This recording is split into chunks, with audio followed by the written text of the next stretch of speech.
ہر جگہ خدا نے یہ تصور بالکل واضح کیا کہ معصومیت تو خدا کی اختیار کی جائے گی، اس معصومیت کی شکل یہ ہوگی خدا کی معصومیت، خدا کی کتاب کے مطابق جسے عملاً اس کا یہ رسول اس مملکت میں نافذ کر رہا ہے۔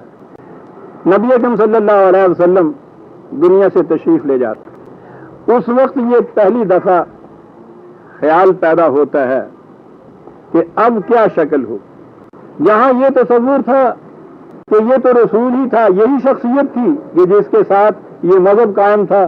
مذہب کی دنیا میں تو یہی ہوتا ہے، ایک شخصیت ہوتی ہے، اور یہی وجہ ہے کہ وہ شخصیت جب دنیا میں نہیں رہتی تو اس کے بعد آپ کو اس کے یہ نشانات جو ہیں، یہ مقبرے اگر صاحب کے اور یہ گنبدیں اور یہ پھر ان کے کوئی نشان پا اور ان کی ساری چیزیں، یہ سمبل ان کے آپ قائم کرتے ہیں، کیونکہ انہیں ان کی ذات کو آپ نے اپنے ذہن میں تصور کر لیا تھا ایک اتھارٹی، اب نہیں ہے تو ان کی جگہ ان کا یہی کچھ صحیح، لیکن یہ تو دین کا نظام تھا۔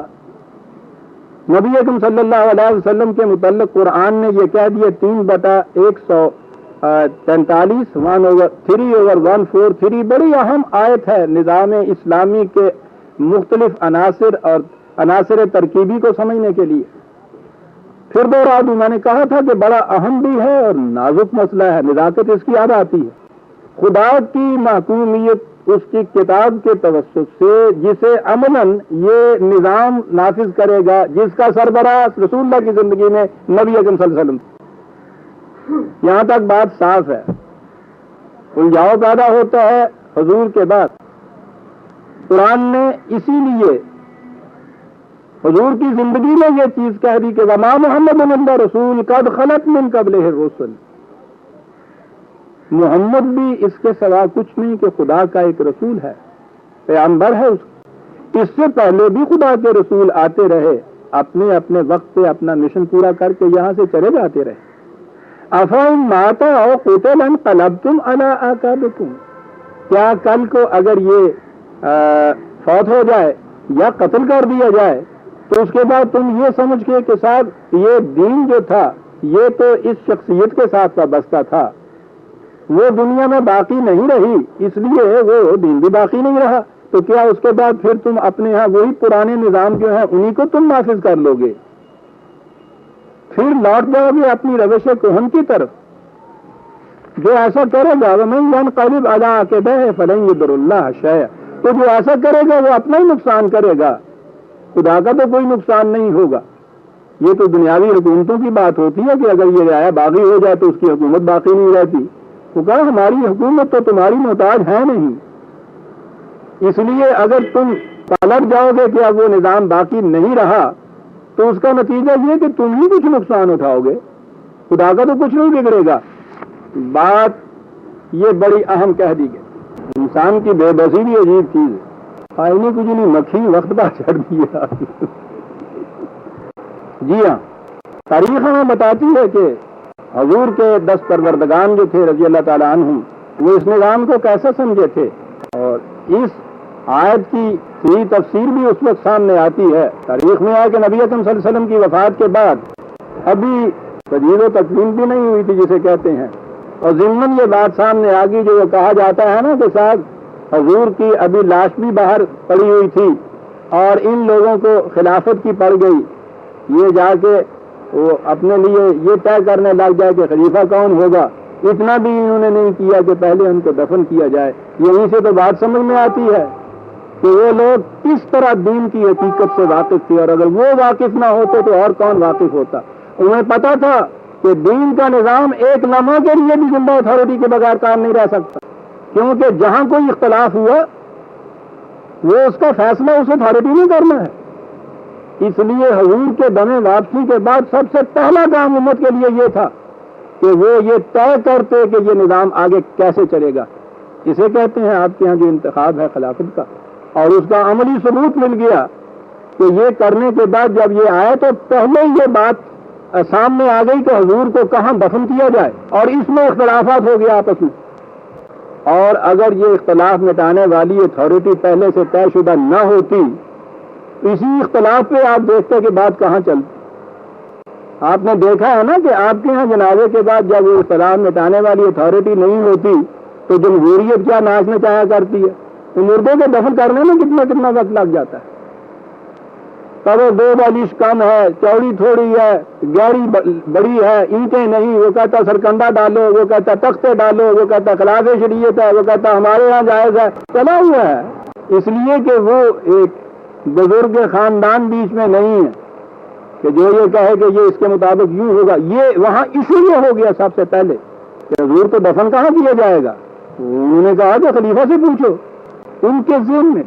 تو جب یہ چیز ذہن میں پیدا ہوئی کہ حضور کے بعد یہ نظام کا کیا بنے گا, تاریخ ہمیں بتاتی ہے کیا بات تھی ان لوگوں کی کہ وہ جو حضور کے بعد سب سے پہلے ان کے جانشین ہوئے حضرت ابوبکر صدیق رضی اللہ تعالیٰ عنہ, انہوں نے کھڑے ہو کے ممبر کے اوپر کہا کہ اس میں کسی اضطراب کی ضرورت ہی نہیں ہے, اس میں پریشانی کی بات ہی نہیں ہے. اس کے لیے تو خود خدا نے ہمیں پہلے ہدایت دے دی ہوئی ہے, اس کے لیے ہمارے پاس ایک ریگولیشن موجود ہے. اور آپ نے یہ آیت وہاں تلاوت فرمائی اور یہ کہا کہ ما محمد الا رسول قد خلت من قبل الرسل, کہ یہ تو خدا نے کہہ دیا تھا کہ تبھی زندگی ہے آپ کی, تبھی زندگی کے بعد آپ نے یہاں سے چلے جانا ہے. اور کہا تھا کہ کیا اس کے بعد تم سمجھو گے کہ اب یہ وفات پا گئے اس لیے وہ نظام جو تھا ہمارا ختم ہو گیا.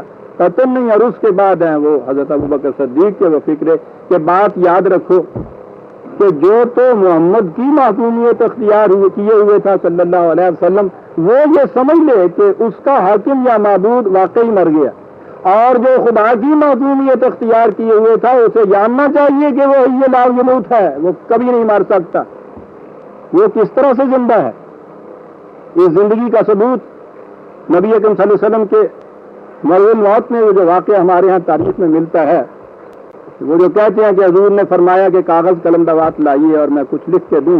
میں اس تفصیل میں نہیں جانا چاہتا, وہاں بڑی اہم بات ہے کہ اس کے بعد حضور پہ غاشتاری ہوا, جس کا موقع نہ ملا تو بات یہ ہوئی کہ وہ کچھ لکھا لینا چاہیے. اور وہاں وہ چیز ہے کہ حضرت عمر رضی اللہ تعالیٰ عنہ نے کہا کہ نہیں, اس کی ضرورت نہیں, حسبنا کتاب اللہ, ہمارے پاس کتاب اللہ موجود ہے اور وہ کافی ہر معاملے کے لیے. اس لیے اس سے کوئی کمی واقع نہیں ہو جائے گی کہ اگر اس وقت کوئی بات جو تھی اگر حضور سے لکھوانے سے رہ گئی اور حضور اس طرح سے ہی دنیا سے تشریف لے گئے تو کوئی بات نہیں ہے. حسبنا کتاب اللہ. یہ لوگ تھے, انہیں پتا تھا کہ شخصیتوں کے چلے جانے سے کوئی کمی واقع نہیں ہوتی, کتاب اللہ ہے جو ہمارے ہاں باقی ہے. انہوں نے یہ بات کہی اور یہ پہلے ہی جانشین نے یہ بات کہہ دی کہ جو تو یہ سمجھتا تھا کہ اس شخصیت کے ساتھ وابستہ تھی یہ سارا نظام, ساری حکومت, تو وہ تو سمجھ لے کہ واقعہ بات ختم ہو گئی. اور جو سمجھتا تھا کہ نہیں یہ تو خدا کی معصومیت ہے, تو خدا تو زندہ ہے, لا یموت ہے, کس شکل کے اندر ہمارے لیے زندہ ہے. حسبنا کتاب اللہ, اس کی کتاب زندہ اور پائندہ ہے, وہ اس نے محفوظ رکھی ہوئی ہے. اس لیے ہمارے ہاں کسی چیز کی کمی نہیں ہوئی. نظام میں آخری اتھارٹی کی ضرورت تھی نا, آخری اتھارٹی رسول اللہ کے بعد تم لوگوں نے خود منتخب کر کے ایک اتھارٹی اپنے یہاں سے چن لی, اب آخری اتھارٹی آ گئی. چنانچہ جس نہج سے وہ پہلے نظام چلتا تھا اسی نہج سے یہ نظام چلتا رہا, اس میں کوئی فرق نہیں آیا. اسی طرح سے اولو الامر کی عطایت احکام جو تھے گورنرز کے ولایات میں یا ان کے بھی نیچے جو افسران ماتحت تھے ان کی عطایت کی جاتی تھی. ان کے فیصلوں کے خلاف اپیل جو تھی وہ اب اپیل نبی اکرم صلی اللہ علیہ وسلم کی ذات گرامی کے بجائے وہ جو خلیفہ حاضر تھا حضرت ابوبکر صدیق ان کے پاس آتے تھے. وہ معاملات یہ جو فیصلے دیتے تھے فیصلے یہ ہو جاتے تھے وہی جسے قرآن نے خدا اور رسول کی عطایت کا فیصلہ کہا ہے. حضرت ابوبکر صدیق کے فیصلے ان کے اپنے ذاتی فیصلے نہیں تھے. اس نظام میں ذاتی فیصلے کرنے کا مجاز تو کوئی ہے ہی نہیں. جب رسول اللہ صلی اللہ علیہ وسلم سے یہ کہہ دیا گیا کہ تیرے پاس لوگ آئیں گے جب اپنے نزاعات کو لے کے, تو تم خدا کی کتاب کے مطابق ان میں فیصلے کر دیا کرو. خدا کی کتاب موجود, فیصلے کرنے والی ایک اتھارٹی موجود, نظام میں کمی کس چیز کی آئے گی. یہ تھا جو نظام آگے چلا. یوں خدا اور رسول کی عطایت ہوتی گئی آگے, کوئی کمی محسوس نہیں ہوئی. یہ سلسلہ جاری رہا. یہ صحیح نمائندے یا جانشین نبی اکرم صلی اللہ علیہ